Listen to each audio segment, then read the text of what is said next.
With all the talk in 2026 in silly season so far of carbon-faced drivers, of aero speed, of lots and lots of different technologies, there's one club which I think could be a game changer for lots and lots of mid-handicappers, high handicappers and even low handicappers in 2026. Introducing the brand new JPX1 7-wood. Now, I've never been a huge 7-wood fan, but I've also never been a real kind of fairway wood fan. This changes that in so many ways. You can see how it's a really, really nice shape on that. It's a little bit kind of narrower front to back than your traditional fairway wood. It looks more like a fairway hybrid kind of club, almost like a Callaway Apex UW, that kind of wood. So we've got it here in 21 degrees. You can see we have that Cortex chamber here at the front as well. So that's almost like a TaylorMade-esque through slot speed pocket to allow you to generate kind of more ball speed on the low face hits. But you look at it from this angle, that lovely glistening blue carbon on top, that is very, very reminiscent of Mizuno woods in the past. You might not know this, Bob, because you're a little bit of a, what's the term? Is it a boomer? Are you a boomer? Am I a boomer? What are you? Gen Ginger, right. What kind of numbers are we going to get? So we've got it set on its standard 21. Anything around 210, 220? Something like that. Let's see what we can get with it. It looks amazing down at the ball. And straight away you can see how easy that is to fly up in the air. That was a really nice strike actually. It may look like I've got under that, but it looks like it's travelled a decent distance in the air. Now that's actually carried 219 yards, spinning at 4.6. So that's kind of like a 222 total, as you can see there. Like, yeah, you know, but like I'm looking at, I'm like a human algorithm, Bob. But you know, if you look at it and you want a club that's going to go nice and high, it's going to stop for you. So like say at Augusta or US Open times, this will be a club a lot of players will have in the bag because they want it to stop nicely on the greens. Let's go again, see how consistent this is. That is like a carbon copy, isn't it? Really nice turf interaction that time as well. And you'll be able to throw a blanket on those, both left side of the fairway. What did it carry, Bob, first time? Remember?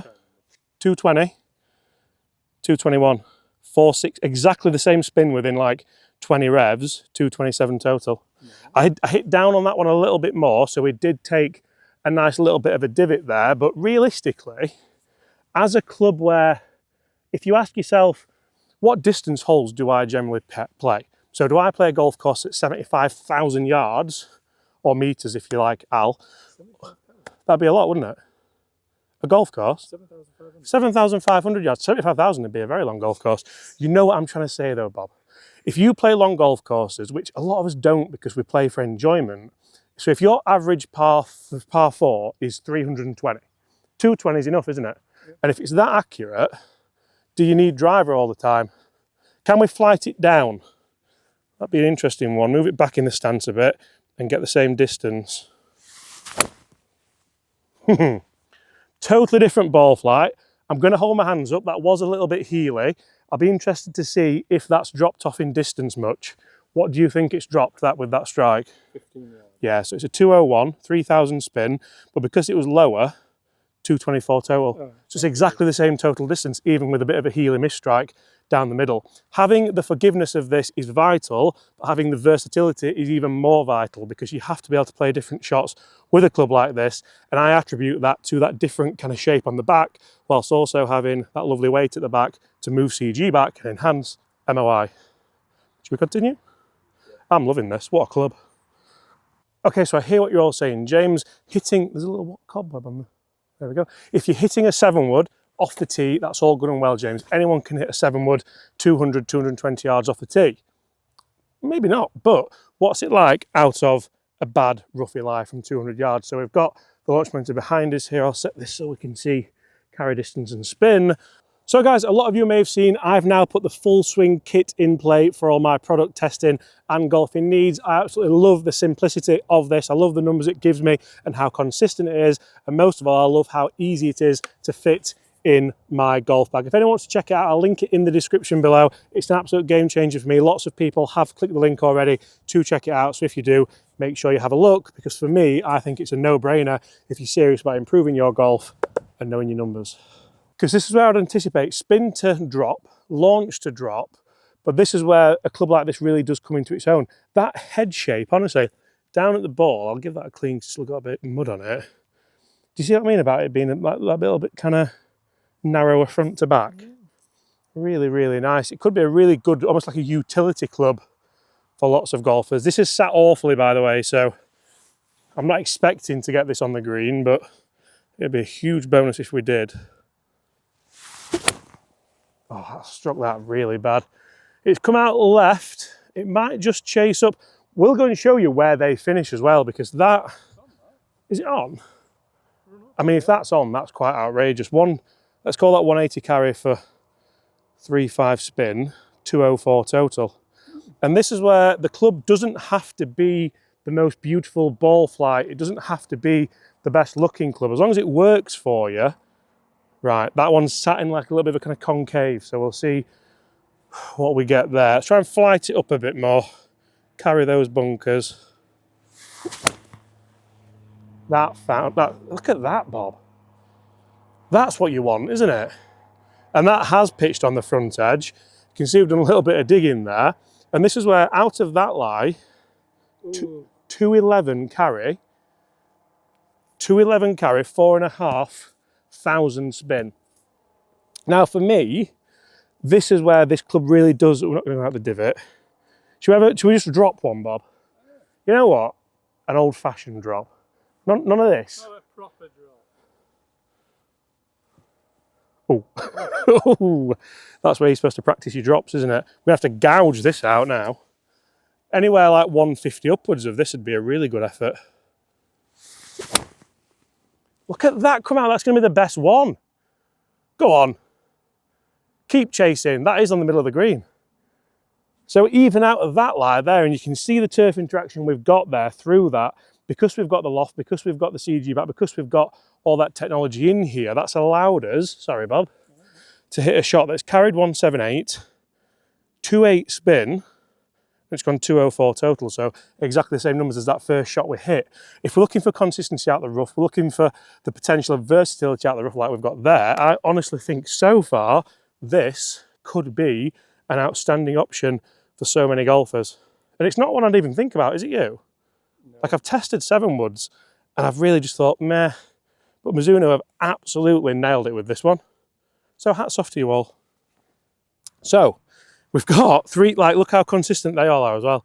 They're the ones that scuttled up, and that one shows that you can hit out of the rough a big high towering 7 wood and it stop and pitch really, really close. Now, well, what we're going to do is show you the kind of secret weapon of this club, because so many golfers struggle from this kind of area where you're on a bit of a fringe, you probably could put it, but you don't know how it's going to take off.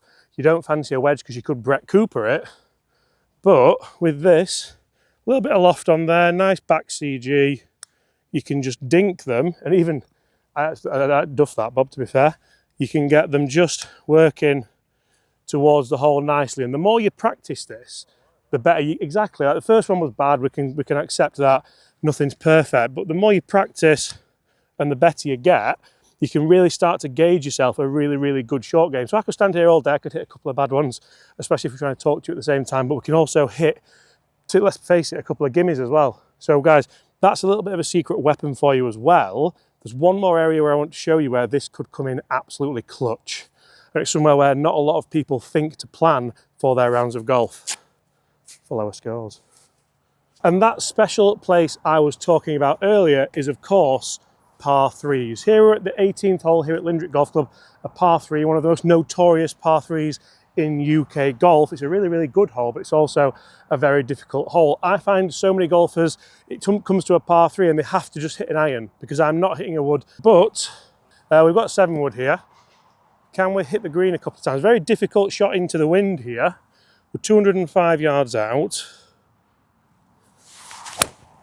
And straight away you can see how easy that is to launch in the air. It's going up, but it's going forwards as well. And that is on the right-hand side of the green with the first shot. So if you've got a good round going here, this is the club you could rely on to hit that final shot. You can see we've carried 198, so that's going to finish around 205 with that 5,500 spin, 204. But that's the exact yardage that we want. So we've actually got a birdie opportunity there. Can we play one down a touch and get it chasing up the front edge? Look at that, that is all, that could go in that. That's all over it. Oh. So again, 132, because we've chased it down, you can see it's carried a little bit less at 191, but should have released out to that kind of 200 number there. So that's 2 for 2. Now, we talk about turf interaction, because that's a shot I wanted to play again, it's come off really, really strong, really, really nicely. And I just think rather than trying to hit a 4-iron here, this could be the club that makes it so much easier for you. So, we've had high, we've had low. Let's go for a nice mid-flighted one to the centre of this green. I think that kind of speaks for itself, Bob, do you? That's outrageously good. Can we just see where Bob is? They just sat down Chris on bench. He's just took himself a pew there, but guys, that is 212, again 5,000 spin, lots of control, 215 total, and I think this could well be the club everyone has to try in 2026. Ooh. Yeah.